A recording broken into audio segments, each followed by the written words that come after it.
观众朋友大家好，欢迎收看9月7日公司台记台下晡新闻，我是陈淑君。咱先来看今后什么新闻重点。昨暗8点外，台北市中山区大直街一条巷仔内规排厝2楼8、1楼撤离367人，市长蒋万安早起，搁再去现场视察。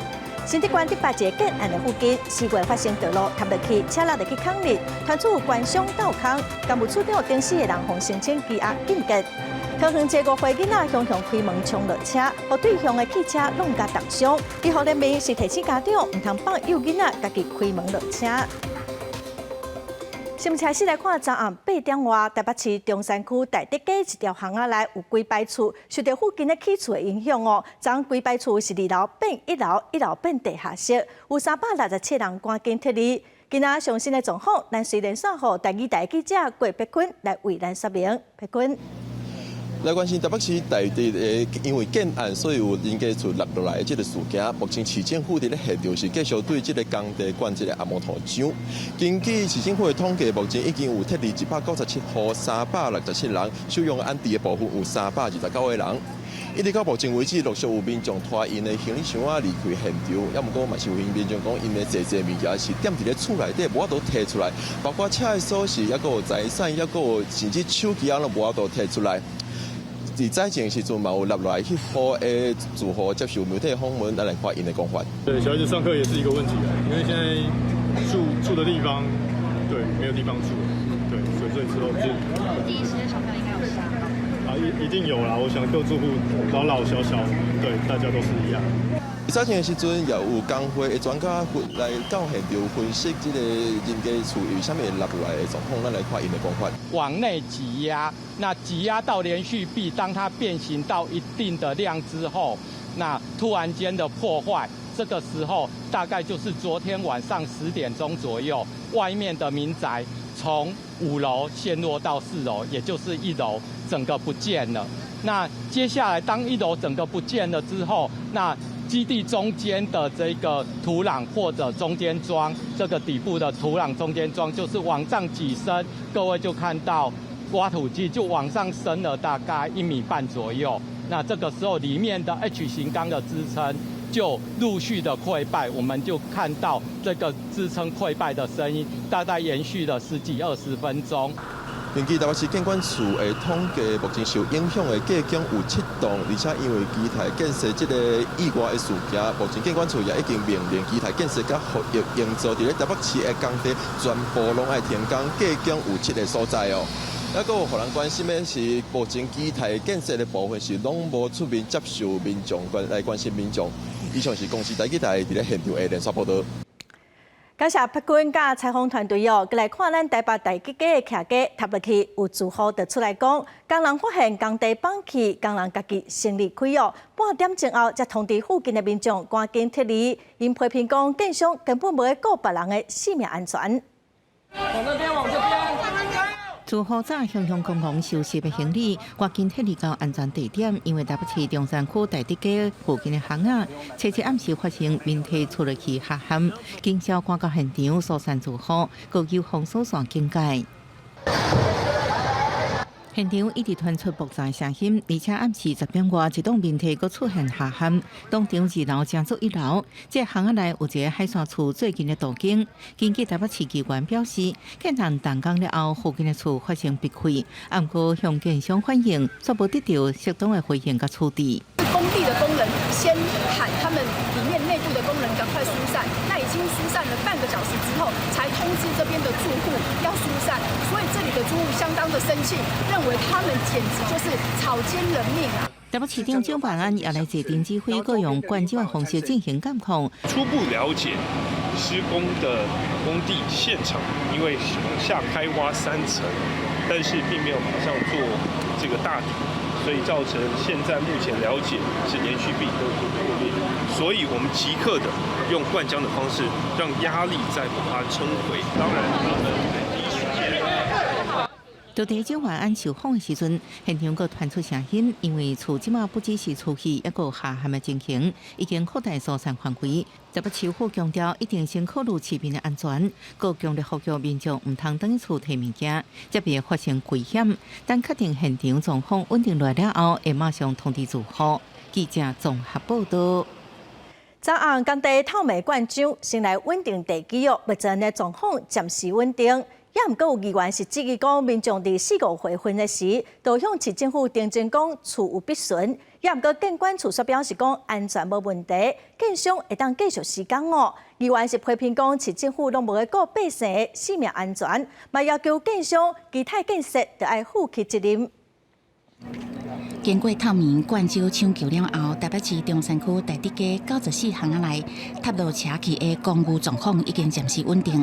台北市长蒋万安七八早起，搁到现场了解状况，指出可能都要到七十才会当完全吞好病。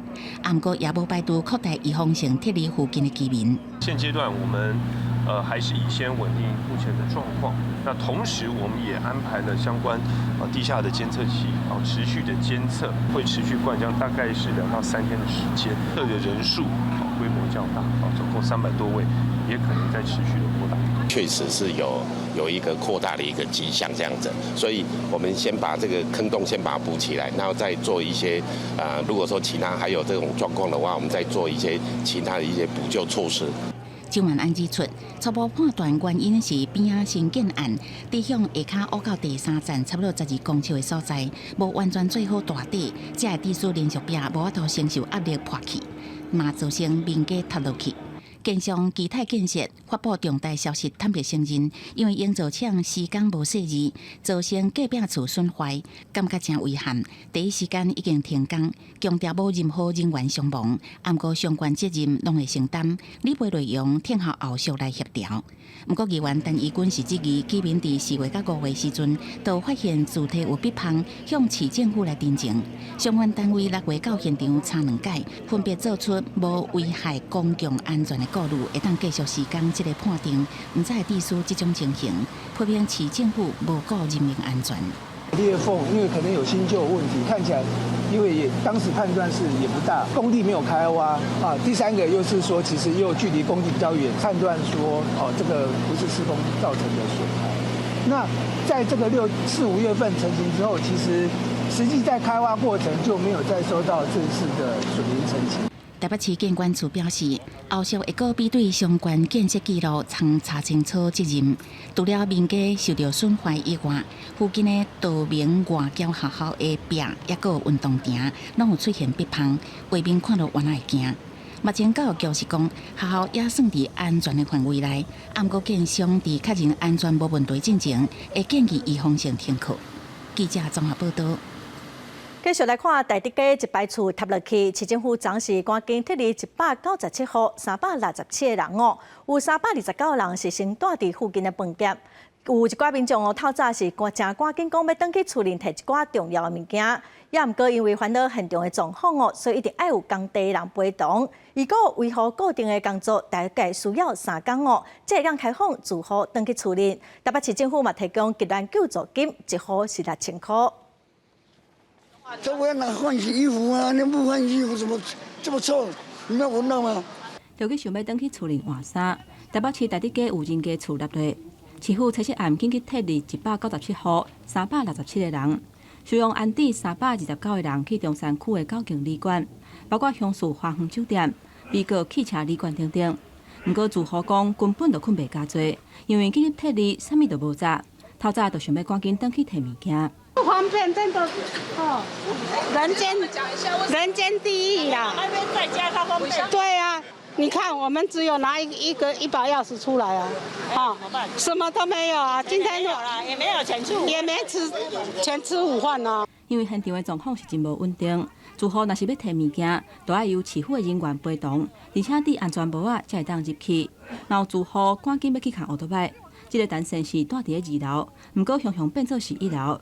伊真无奈讲，雄雄讲离开，敢若早锁匙尔，目前无法度返去摕物件。原本按说要出国，果不其中就会取消，这个损失恐怕是真大。非常担心啊！而且我礼拜要出国啊，我身上1毛钱都没有啊，就听到声音就逃命了。我们3个就逃命了，就逃出来了。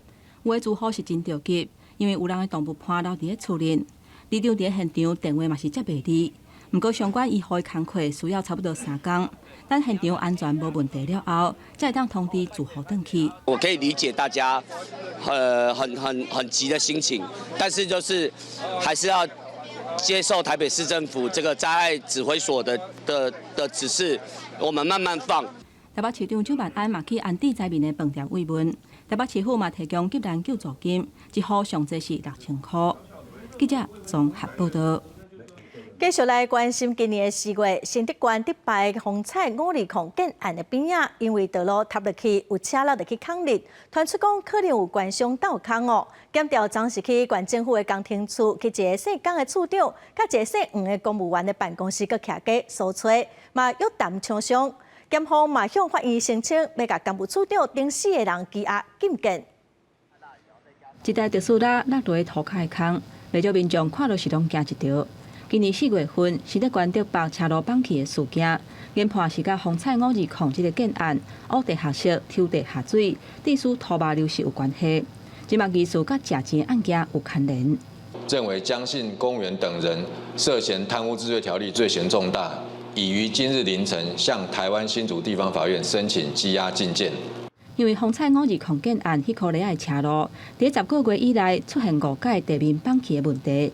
检调伫侦办的过程当中，发现公务处疑似是涉嫌收乌西，所以伫初7检调去县府、甲姓江公务处长的办公室、甲因徛家等等的所在搜查，结果伫伊大的所在排水管甲其他的所在，找到上百万的现金，所以甲姓江的处长、姓黄承办的公务人员带转去侦讯，而且传唤厂商到案说明，认定涉嫌犯贪污治罪条例等等的罪嫌重大，申请羁押禁见。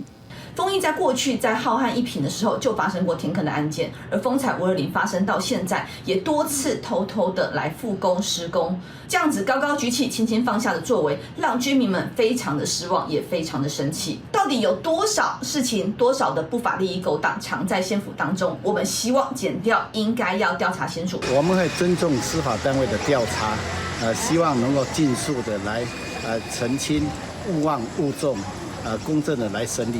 法府疑似传出有备案，县长杨文科敢若讲会尊重司法的调查，嘛希望会当赶紧查明真相，唔通互违法的人逍遥法外。记者综合报道。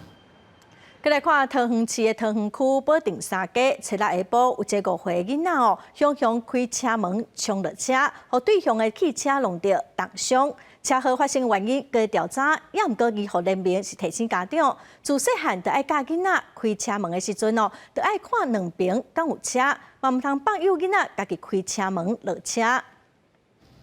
行车记录器画面，因看到桃园区保定三街路边一台违停的轿车，后座车门向开开，窜做一个查甫囡仔走向对面，互细里的查甫人驶的自小客车弄到伫涂骹受伤，画面看起来是真惊人。事故当下，幼童下车向对向奔跑，与自行车发生碰撞，警方到场协助伤者就医。汽车驾驶人就涉指违领，有关肇事的责任由警方后续来厘清。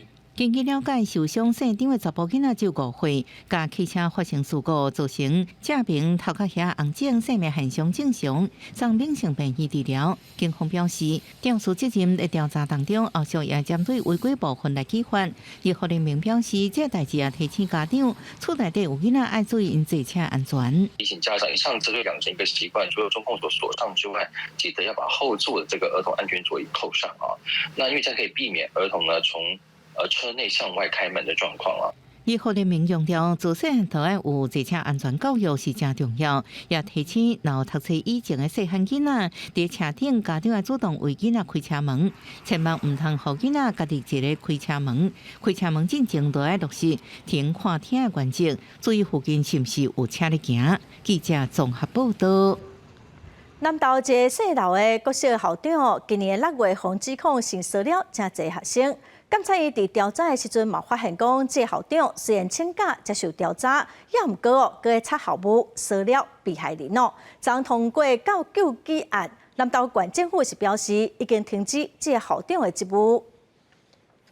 南投德山一间国小4楼的校长涉嫌长期性骚扰侪学生。今年6月，有受害者开记者会指控，事后南投县府要求校长请假配合调查，但是监察院调查所发现，这个校长也搁咧指挥监督校务骚扰被害者，也搁有甲老师施压灌输。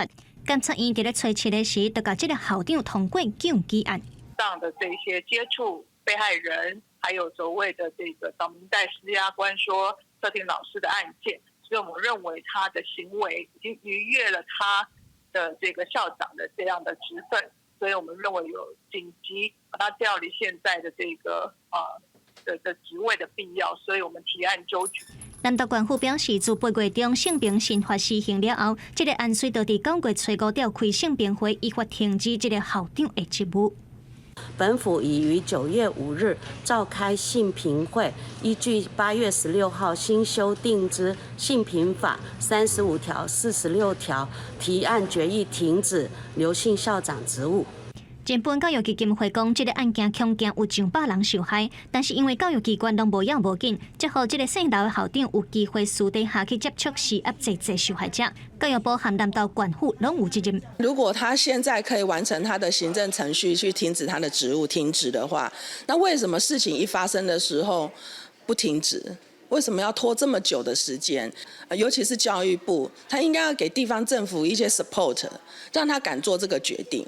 除了监察院救济涉案的校长，南投地检署伫6月初8就已经分案，含警方成立专案小组调查。但是因为这个案件时间超过20年，目前也搁咧过滤被害者。记者综合报道。全国天狗类疫情的炭烧嘛已经超过4000例哦。台北市到初6为止嘛已经有10例本土病例。台北市政府是继续加强防疫，早起环保局人员过去有确诊病人的行政区协助学校，针对适可危险的环境来进行消毒。清洁队人员全副武装来到中山区的吉林国小喷药啊，这区出现2例天狗类本土确诊病例。把市府加强防疫，包括人行道边的狗啊、花丛、佮路面上有青苔的所在，拢袂当放过。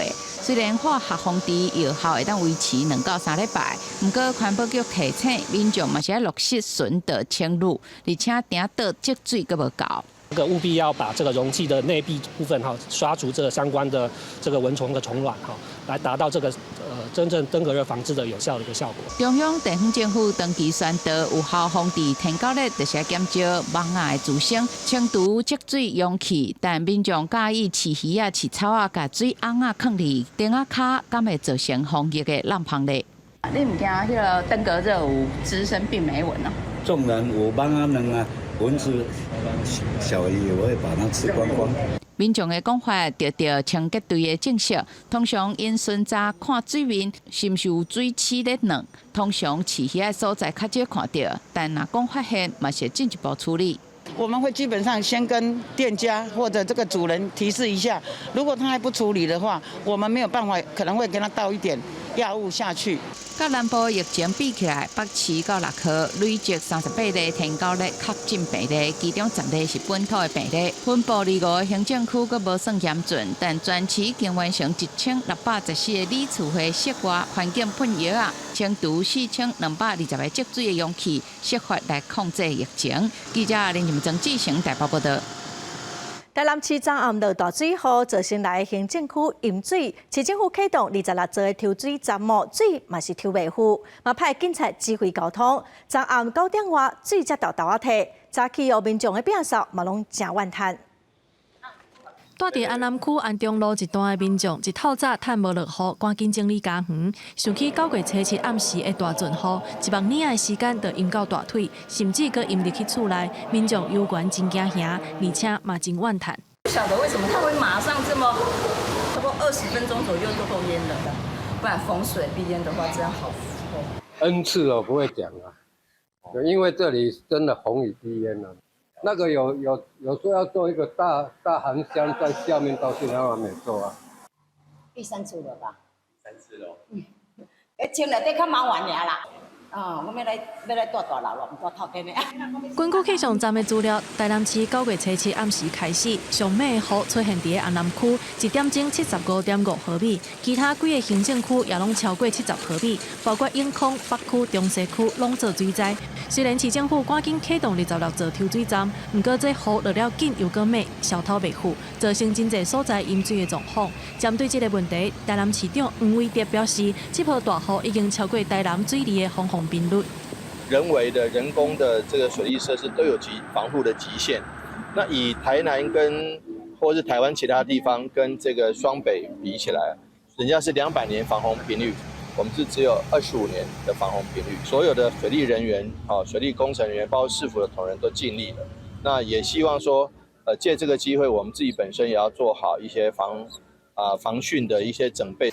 市政府提醒爱做好防水灾的准备，不过民众有关真烦恼，因为根据气象局的预报，受到低气压的影响，9月初7到初8天气小凉，东部、中南部地区也有北部山区过渡了后，会有大阵西北风，有局部性大雨，也是大水雨发生的几率。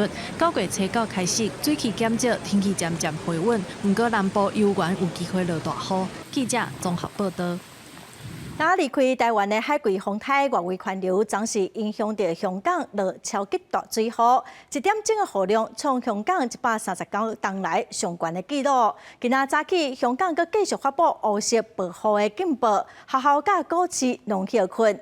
香港的天文台伫初7半暝发布乌色暴雨的警报，伫11点到12点，雨量是有158.1毫米，是1884年以来有记录以来上悬的。香港的街仔路亲像是河有真侪所在拢会做水灾，有地铁站淹水，严重影响到交通。今仔早起，香港的天文台是继续发布乌色暴雨的警告，学校甲古市拢休困一天。香港政府嘛呼吁头家唔通要求员工上班。这个风台的外围环流嘛造成清圳4界拢会淹水。咱再来看高雄5月到10发生20多件冷气机导火主要拢甲线路有关系。消防局是认为，因为最近直接落雨，水汽过高会到漏电，造成电线短路，所以嘛提醒民众一寡较旧的冷气，就要定期来保养维护。分离式冷气机主机装伫阳台省下真侪室内空间，是真侪民众装冷气时阵的选择。高雄为今年5月雨季了后，累计20几件冷气机火警，起火原因大部分拢是线路问题，嘛有真侪拢是超过5吨以上的分离式冷气室外的机器。室外机是放置在户外，那放置在户外的室外机可能会因为受潮、阳光曝晒，或者是一个昆虫的一个飞入等等的，容易造成室外机会有短路或故障的一个现象。消防局发现冷气机火警发生的前几天，也是伫长工拢有落雨的状况，无排除环境的湿度伤悬，造成电器产品故障，也是线路速度来造成的火灾。因为基板本身它有持续送电，当送电当中如果有异物跑进去，它就会产生燃烧。然后第二点就是我们的开关一定要符合冷气的规格，如果你安培数使用过大的话，它无法跳脱，它持续燃烧。是刚买啊，比较新，但就是你检查的时间不会这么频繁，对啊。但如果是机器是比较老了，那可能就是会多注意一点。除了湿度影响，冷气伤老、使用伤久，搁当着室外机位置排热无好，也是放了真侪杂物，嘛会导致着热蓄积，互冷气故障，也是超过着负荷，煞来导致火灾。提醒民众一定要重视维修保养，选买时阵嘛要注意到有安全的标章，加上来装着自警器，若是当着火灾，嘛当第一时间发现。记者王柳婷、陈显坤高雄报道。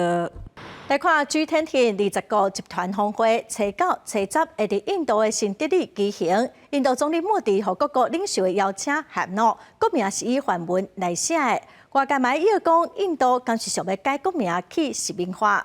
英国政府即届开美金1亿来筹办 G20， 嘛甲圣甲区拢拆掉。印度的莫迪政府一直拍拼要甲英国统治期间留落来上场，为印度的城市景观、政治机构。甲历史册内底刷走，毋过外界伫以为也有一步要做，可能是上大条的。莫迪本人定定用巴拉德这个梵文名代替印度人民党的成员，嘛包括去改国名的运动，要来摆脱实名思维，回归本土。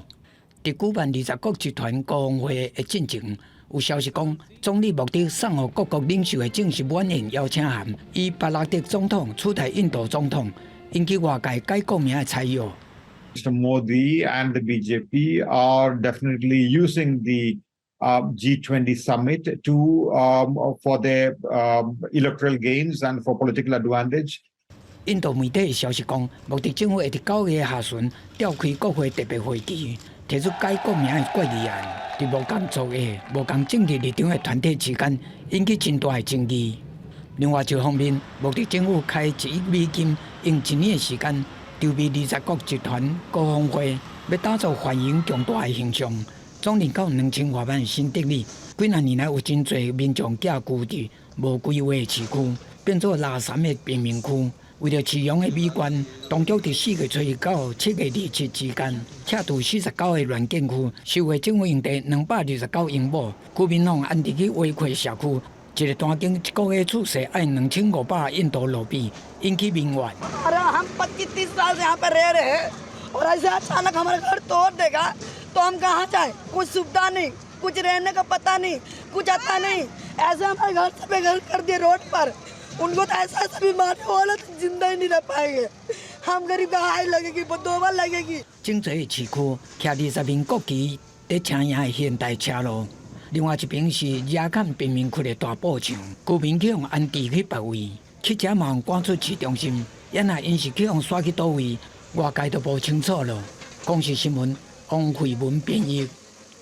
来看美国一个研究员去统计第3深的崩坑做研究，所雄雄未出货哦，无开得爬出来，掉伫地下1000公尺的所在。澳洲有真侪国家拢派救援队去斗相共抢救。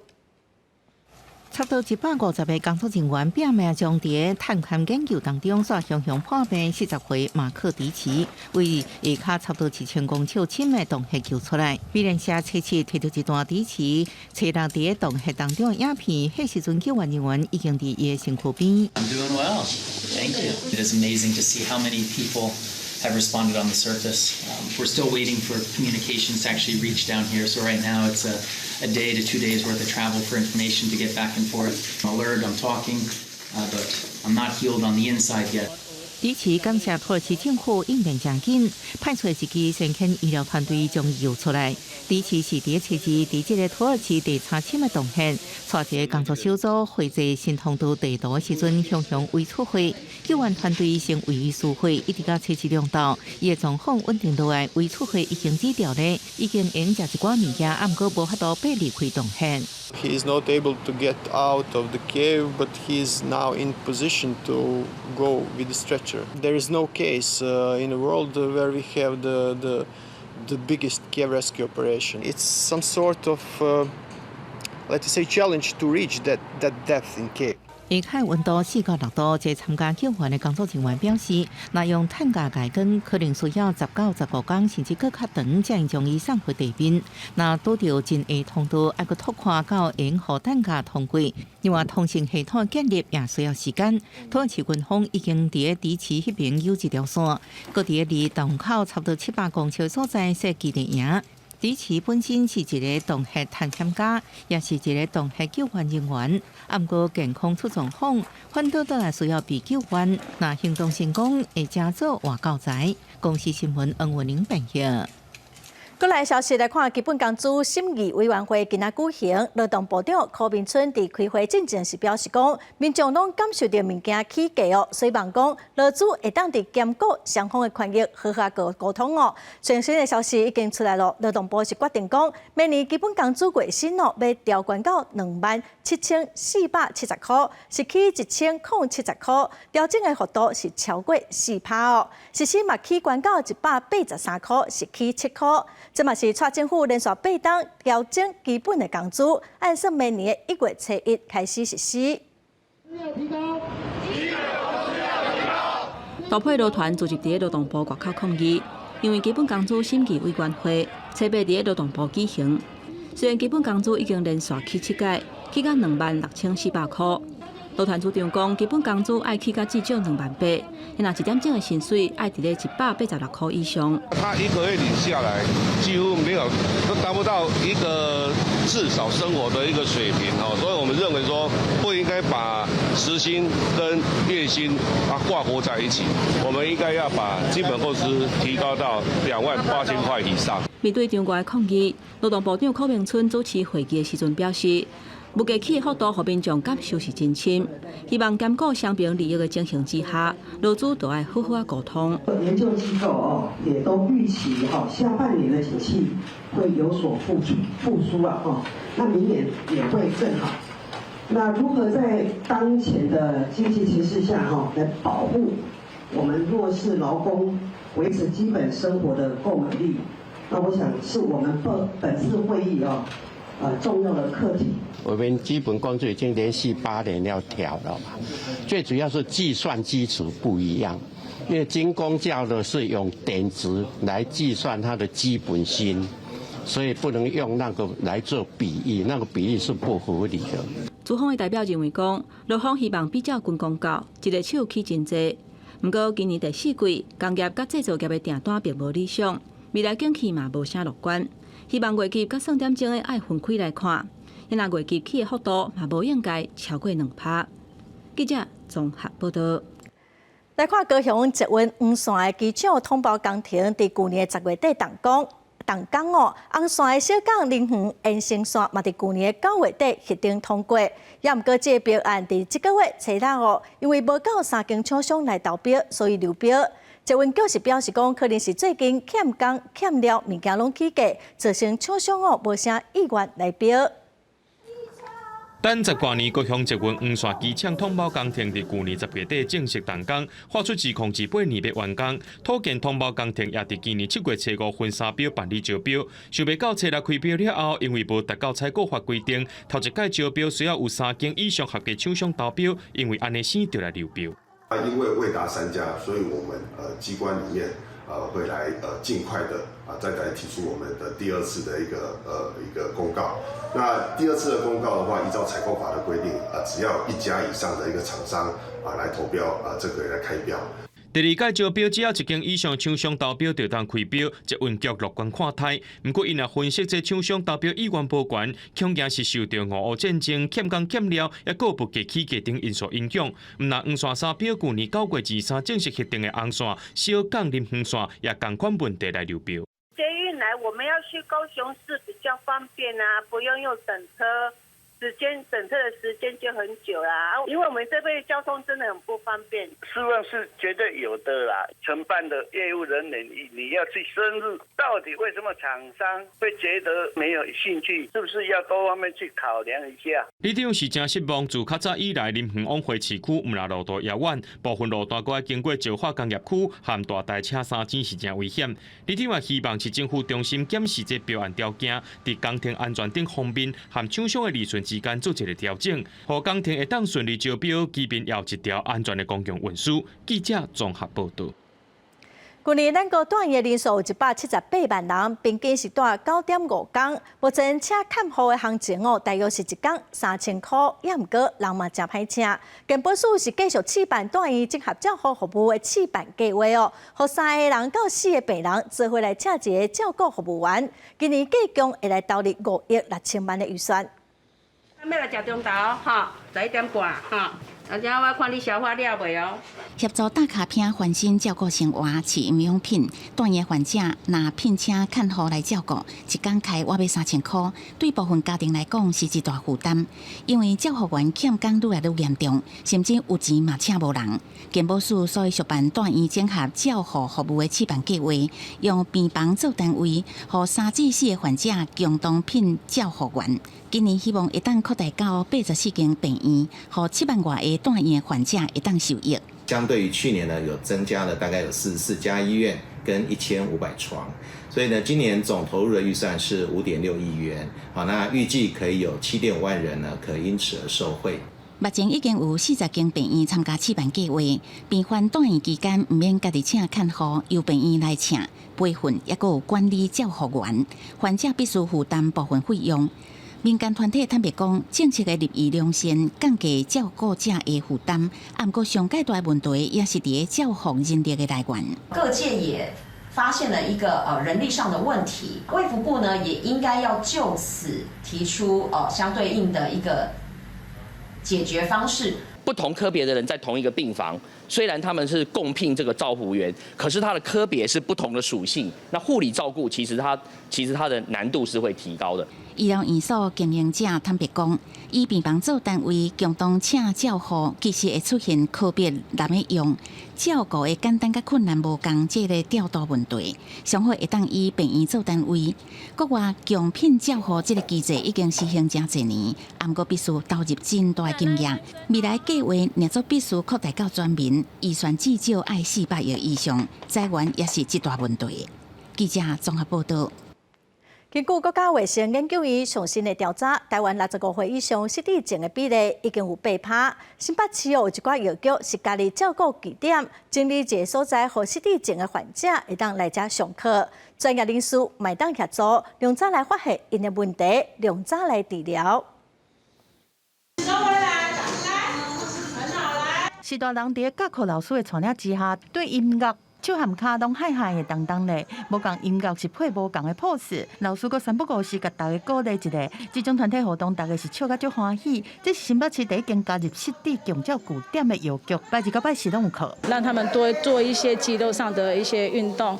那其实最重要是让他们的心情能够愉快，然后不会觉得说做运动好像是一个负担，所以他们每次来的时候其实都很开心。台湾到2025年会变作4年会有较大的社会，失智的人口占的比例当年拢一直增加。目前65岁以上的失智成行率已经有8%。各地政府嘛继续在加设失智长照护点。新北市政府邀请社区的商家和组织做失智长照据点，希望降低失智患者和家庭的负担。有时讲应该会当来倒调药啊。有些失智个案，它会有一些症状发生，那不一定是因为本身的情况，有可能是他用药所产生的问题，然后我们药师可以就这个方式来做一个介入。除了长照据点，新北市目前有533间药局是加入失智守护站，会当提供适大人认知功能和情绪的体检。药师工会讲，透过专业深入社区的服务，卖当早期发现失智患者，量早治疗。记者综合报道。来看彰化县是目前咱全台湾唯一无火葬场的县市。彰化市公所今年5月提案，按什么伫彰化市的殡仪馆后壁设一个艺术生命园区，今仔是办说明会。彰化市长林世贤是强调讲，彰化县的人口老化真严重哦，有必要伫殡仪馆来设火葬场。也毋过当地力量是认为应该找其他所在来起。目前现址就是殡葬用地。而且有5公顷多，目前仅用了1.3公顷，而且过去早年这里本来就有火化场，所以我们只是把现场的整个环境做优化的改善。彰化殡仪馆目前交通成足大的问题，咱每到清明节上无爱趁2个月的交通，这大的交通问题伊唔解决，进前有法度解决，伊唔解决，即马。要来做这个生命园区，才讲伊有法度解决。现场有人支持，嘛有人反对哦。在地联合里长王信和是表示，市公所伫今年5月，伫代表会要求已经提案，也毋过今仔又搁把这个案提出来。伊正烦恼讲，若是伫当地来设火葬场，有可能会去影响到交通，对生活品质嘛影响哦。应该会起伫别个所在。也毋过哦，支持的里长甲公所是表示讲，殡仪馆的后壁已经是殡葬用地。未来哦，民众会当唔免去其他的县市，所以至少有必要，卖取得全部市民的同意，才过来起。再来看台南规定的圆环哦，直接发生车祸。台南市的交通局嘛进行圆环的改造，改造了后哦，交通事故发生率有减少35%。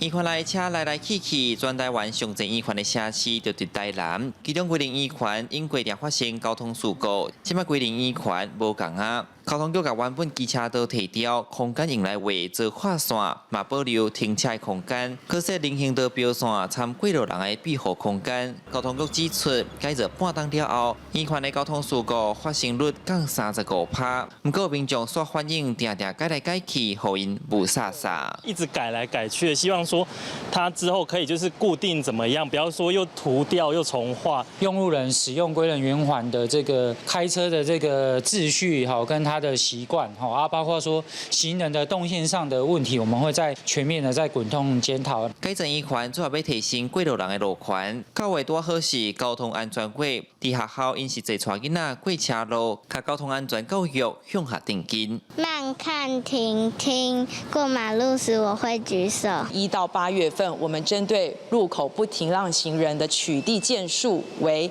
170件，5号至路口未停车再开，我们取缔的件数是85件。今年6月底，驾驶爱让过路人的生活上路，虽讲让过路人的情形有改善，不过也是有人无守规矩。但是警察局表示会加强稽查甲处理。记者李想台南采访报道。来看云林西里好行宫连续这几天拢甲中原普渡拜拜的祭品送予技术力好甲慈善团体，嘛请里长协助送予需要的弱势家庭互中原普渡特别有意义。拍开普渡祭品盒，内面有各项民生物资，包括面条、罐头和饼等等。由警察工作人员搬上车，准备要再等于送予技术力好。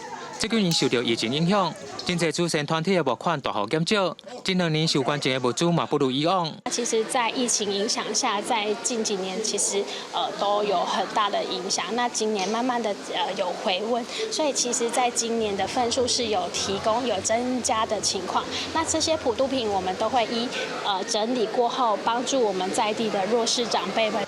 传承8年的西里街普渡，由西里好运宫附近的点和各地善心人士共同占卜。今年普渡超过3000桌，普渡的物资增加3成。普渡奖品拜拜后，会分送年金5乡镇公所，希望会当帮助弱势家庭。去年啊，拢将近2000几元，今年的咱这个月的普渡有啥物4000几元，咱今日送出去1000多份，佫有等下人来领，佫加两角，阮会佫再次将一寡物资送予咱这老人会也是什么长青食堂啊。低收入户啊，是讲咱这受到关怀的这些家户呢，减少掉因的这个支出呢，所以呢，这个部分呢，就会减少掉因的负担。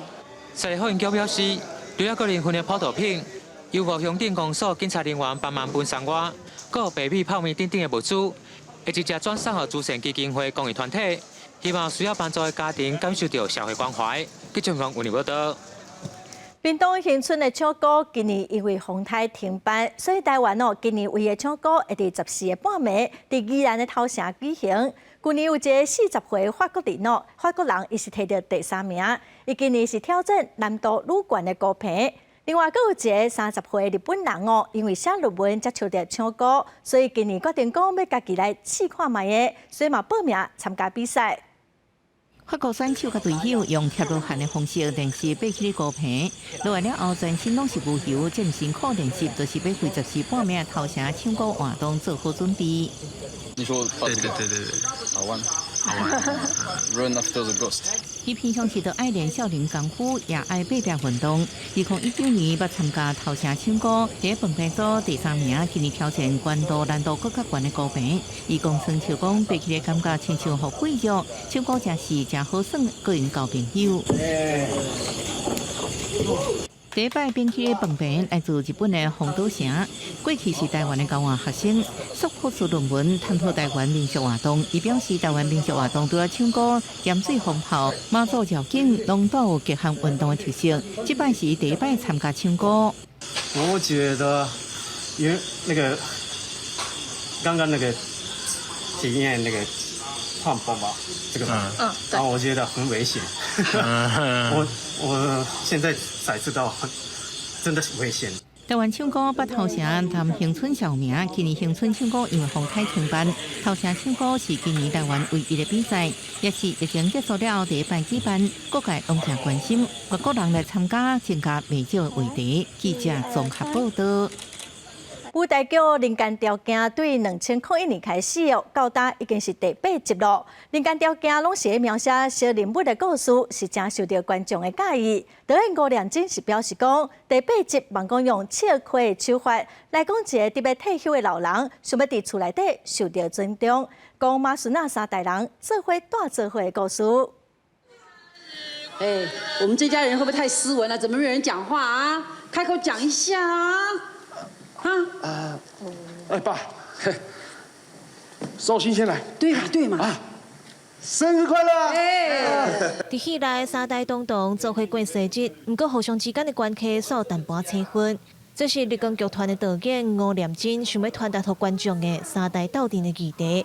描写戏内主角伊的退休生活，厝内人煞无甲重视、无甲关心，伊的尊严要安怎维持？其实就反映观众身躯边的真实状况。我即摆有健保阁真好哦，大家一个都亲像阿不得。除了长照之外，长照是照顾那些不能动的嘛，这些会动的更难照顾啊。其实我是有意把它弄成喜剧。我觉得很严肃的问题，用喜剧来看会比较有趣。吴念真导演的舞台剧《人间条件8》反正歌月底就要搬上舞台，这个系列过去的剧情拢淡薄悲伤，不过这届无共款，用戏剧的手法讲出后叔后母组家庭人生百种的形态。虽然没有嫁过人，但是也听过很多，就是在婆媳相处关系上面一些，有的人就会在那个老公的家人面前这样装的很好，然后私底下就是好烦，我想回家这样。阿公廖明灿差点被警察抓去关，感觉有些淫乱。爸爸对妈妈提，同阿公对奶奶哈腰，一山有一山高，爷爷有山高。演员随念 rap 传达少年世代对顶一代的无认同，嘛展现现代人对家庭的真侪无奈。导演甲社会现实搬上舞台，嘛互真侪人感受真深。记者林玉凯台北报道。来看新竹县有一个占地480公顷的休闲农业区，为是10月业者做伙成立的发展协会，伊要来推销在地特色产业哦。伊嘛有设计真侪种无同款的特色行程，招民众做伙来体验农村甲渔村的生活。甲鱼钩放入去水底，免偌久石斑鱼连伊就食鱼。当然，囡仔袂当轻松钓鱼。为着袂去伤害到鱼仔，完全无用鱼钩。现场不管是大人也是囡仔，大家拢笑嗨嗨。大力，然后你要这样子，然后鱼跳上来的时候，你就觉得啊，我真厉害了。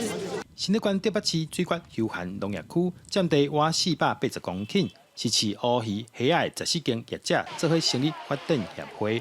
要来共同发展在地产业甲观光。假日可以来这边释放压力，就是从捕鱼，然后到认识鱼，到钓起来之后一起煮饭、一起做饭、一起学料理，然后一起体验这样子的活动。我觉得这个活动是非常有意义的。除了钓鱼体验，现场把利用在地食材，甲大家 DIY 做出好食的料理。小朋友其实愿意学，那其实像在父母跟小孩的沟通，可能也会比较 OK 一些。协会把设计4款特色行程，招民众做伙来体验渔村生活。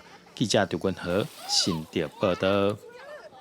菲律宾有真侪岛哦，岛上的囡仔要读册，有的拢爱靠渔船来载。长期伫菲律宾哈尼哥岛服务的台湾 NGO 团体万山呼唤，因着做一台较大台的校船，当作交通船来载囡仔上下课，互囡仔袂因为天气无好，就无法过去学校上课。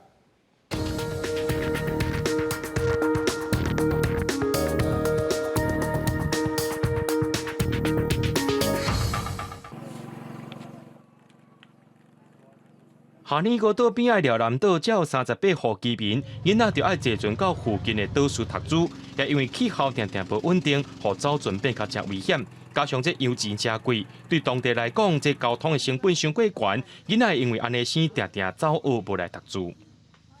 Ano tun dako na ay tun gamay pa na pamut dili kay makakani dili kay tungod na sa bayad pero kung diao na dako na pamut nakakani na kami diri yan ya mo absent。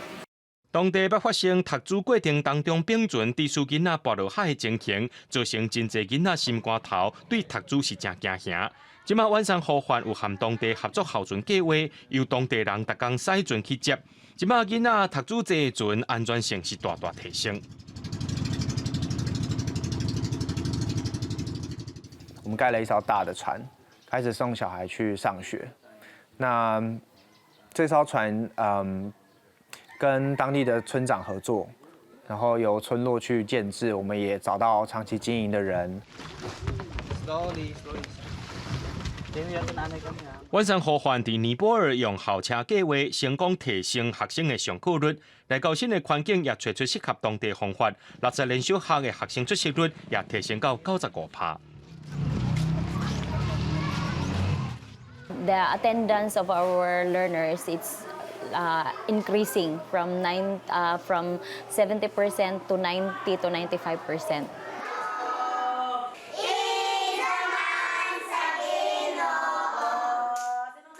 下年高岛的教育局表示，还有真侪小岛拢需要类似的服务。完善河畔以校准做典范的计划，期待未来会当扩展到更较侪岛嶼，让学生会当有一条安全去读书的路。记者洪兆成、吴文良伫菲律宾下尼高岛的采访报道。AI 人工智慧的使用是愈来愈普遍。联合国教科文组织昨日公布头一份 AI 使用伫教育的指南，计共受64页的规范哦，提供予政府机构参考。其中包括保护数据的隐私，甲对用户都要有年纪的限制。生成式 AI 如何在教育当中使用，未正做抄袭甲作弊工具，渐渐受到各界关注。联合国教科文组织悄悄发布第一份有关在教育当中使用生成式人工智慧指南。联合国教科文组织专员指出，咱在应对上新一代科技的时阵，依然充满真侪无确定性。Generative AI, as we know, ChatGPT and similar tools. And I mean, governments as well as teachers, students, all the community which is in education needs to have a kind of compass to find directions. 这份64页使用规范指出，只有伫老师、学习者甲研究人员协助设计这个工具，而且由政府监管使用，这个工具才安全有效。虽然并无建议使用上低年岁，不过指出 ChatGPT 使用年岁限制是13岁。学者认为，不应该禁止使用，反倒应该评估学生会用伫倒一寡作业，透过生成式 AI 来完成。But because there are no reliable detection tools for a generative AI, sometimes we're going to have to make our assessments a little bit more controlled. So under supervision, usually that will mean like traditional examinations or clinical or oral exams. AI 应用是愈来愈多，南韩研发出一款会开飞行机的人形机器人，而且用执行任务比即卖飞行员更较全面。Here I'm holding a mock-up of an autopilot. As you can see, it can only control the speed and altitude or bearings, but our pilot robot Paiba can manage everything in the airplane, including turning on and off the engines and fly the airplane, take off, cruise, land, everything. 身高160公分、体重65公斤的机器人，在模拟飞行当中顺利完成起飞、巡航到降落顶下来的过程。研究团队不只希望伊未来能驾驶真正的飞行机，也阁想要予伊协助人类驾驶汽车、乌托机，甚至战车、畅水艇这武器。公司新闻陈慧仁报道。下半部的天气，咱来看各县市详细资料。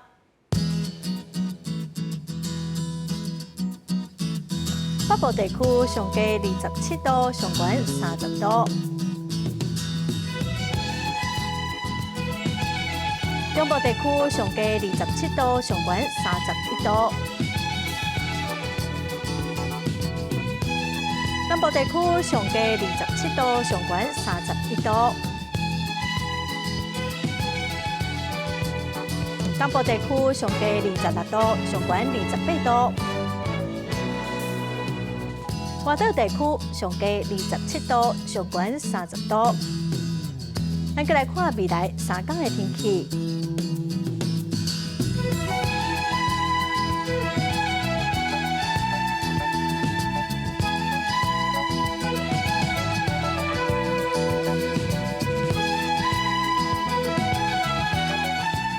感谢观众朋友收看《公视台记台下晡新闻》，我是陈淑君。下礼拜一下晡3点，咱再会。